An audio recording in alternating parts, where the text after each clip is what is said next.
ඉතින් අයිබෝන් ඔයගොල්ලෝ හැමෝටම අද මේ වීඩියෝ එක වැඩිපුරම වැදගත් වෙන්නේ මනෝවිද්‍යාව විෂයට අලුතෙන් අවතීර්ණ වෙන අයට. සයිකොලොජි සබ්ජෙක්ට් එකේ බිග්නර්ස්ලාට තමයි මේ වැඩසටහන මේ වීඩියෝ එක වැඩිම වැදගත් වෙන්නේ.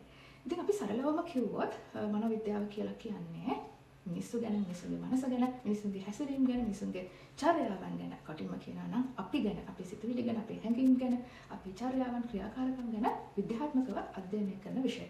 මේක හරිම ලස්සන විෂයක්, සුන්දර විෂයක්, ලෝකේ තියෙන විෂයන් අතරින් හරිම ආදරණීය විෂයක් තමයි මනෝවිද්‍යාව කියන්නේ. හරිම ඉන්ටරෙස්ටිං සබ්ජෙක්ට් එකක්, කුතුහලයේ පිරිච්ච විෂයක්. කියන්නේ ඉගෙන ගන්නකොට තවත් ඉගෙන ගන්න ආසයි හිතෙනවා, කියවනකොට තව කියවන්න ආසයි හිතෙනවා, ඉස්සරහට මොකද්ද වෙන්නේ කියලා හරිම ආසාවෙන් ඉගෙන ගන්න හිතන හරිම අපූර්ව විෂයක් තමයි මනෝවිද්‍යාව කියන්නේ. මොකද මේක කතා කරන්නේ කවුරුවත් ගැන නෙමෙයි, අපි ගැන. අපිට අපි වඳුර ගන්න, අපේ රටේ පිටේ ඉන්න වඳුර ගන්න, අපේ පාර්ට්නර් වඳුර ගන්න, මේ හැමදේම වඳුර ගන්න.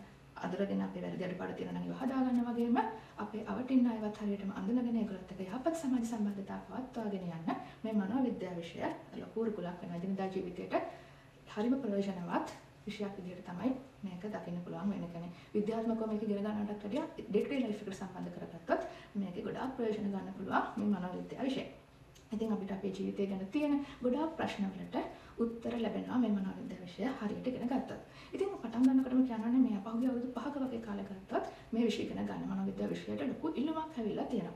ඉතින් හැමතැනම අපි දකිනවා සර්ටිෆිකේට් කෝසස්, ඩිප්ලෝමාස්, ඩිග්‍රීස් හතුරු පෙන්න වගේ වැහි වැහලා වගේ තියෙනවා. ඉතින් අලුතෙන් මේ සබ්ජෙක්ට් එකට කරන් ඉන්න අයට බිග්නර්ස්ලාට after levels after levels ළඟිලා මයිලට විශේෂයෙන්ම කියන්න ඕනේ ඔයගොල්ලෝ ඩිග්‍රීස් තෝරගන්නකොට සර්ටිෆිකේට් කෝසස් තෝරගන්නකොට ඒ තෝරගන්න කෝස් එක ගැන හොඳට හොයලා බලන්න. ඒක කරන ආචාර්ය මණ්ඩලයේ සුදුසුකම් පරීක්ෂා කරන්න.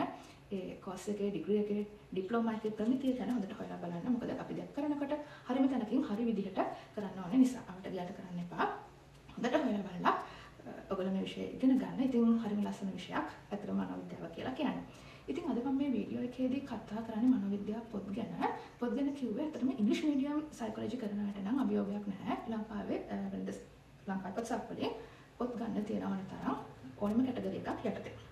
හැබැයි සිංහල මීඩියම් සිංහල මාධ්‍යයෙන් මනෝවිද්‍යාව හදාරන අයට පොඩි අභියෝගයක් තියෙනවා. මොකද සිංහල මාධ්‍යයෙන් ලියවිච්ච පොතපත හරියටම තමන්ට ඕන පොත් මොනවද කියලා තෝරගන්න හරිම අමාරුයි. අපි පෝස්ට් ග්‍රැජුවේට් එක කරනකොට මමත් ඒ ගැටලුවට මුහුණ දුන්නා. ඉතින් අද මම ඔයගලන්ට පෙන්නන්නම් මම මොනවද පාවිච්චි කරපු පරිශීලනය කරපු පොත් කියලා. එතකොට ඔයගලන්ට ඒකේ අදහසක් ගන්න පුළුවන්. ඔයගලන්ටත් පුළුවන් ඒ පොත් අරගන්න නැත්නම් ලයිබ්‍රරි වලින් හරි හොයාගෙන කියවන්න බලන්න දැන වැඩි කරගන්න. ඉතින් විධිමත් විදියට නෙමෙයි සමහරක් වෙලාවට මනෝවිද්‍යාව විෂය කියවන්න නිකන් ඉගෙන ගන්න කැමති අයත් ඉන්නවා. මනෝවිද්‍යාව පොත කියවන්න ආසයක් ඉන්නවා.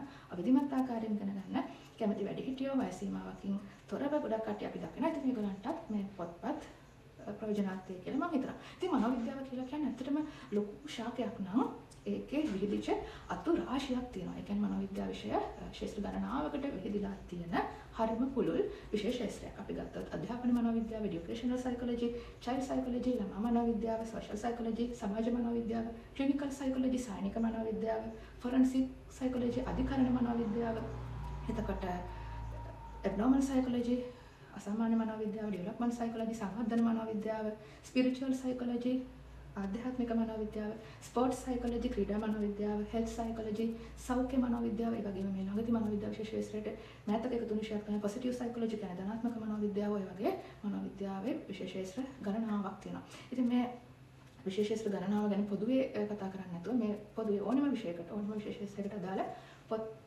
මංගා තියෙන පොත් මොනවද කියලා මම අද ඔයගලන්ට පෙන්නන්නම්. ඉතින් ඔයගලන්ට අදහසක් එකෙන් ගන්න පුළුවන්. ඉතින් ඉංග්‍රීසි මීඩියම් සයිකොලොජි කරන අයට උනත් මේ සිංහල මීඩියම් පොත් කියවලා ඉගෙන ගන්න කොටක් දේවල් තියෙනවා. මොකද මව් භාෂාවෙන් පොතක් කියවනකොට මව් භාෂාවේ පොත් පරිශීලනය කරනකොට දැනුම එනවා වැඩි. මොකද අපිට ග්‍රහණය කරගන්න පුළුවන් හැකියාව වැඩි, දැනනවා වැඩි. ඉතින් ඒ නිසා ඉංග්‍රීසි මීඩියම් කරන අයට උනත් මේ සිංහල පොත්පත් කියවන්න පුළුවන්. ඒ වගේම ඉංග්‍රීසි මීඩියම් සයිකොලොජි කරන අයට මොනවද ගන්න පුළුවන් පොත්, මොනවද පරිශීලනය කරන්න පුළුවන් පොත් කියලා මම chat box එකේ කමෙන්ට් box එකේ පළවෙනි කමෙන්ට් එක විදිහට දාන්නම්. ඒකත් ඒකලෝ බලන්න. ඉතින් දැන් මම පෙන්නන්නම් සිංහල මීඩියම් මං ගාව තියෙන සිංහල මාධ්‍යයෙන් ලියවුණු මනෝවිද්‍යාව පොත් මොනවද කියලා.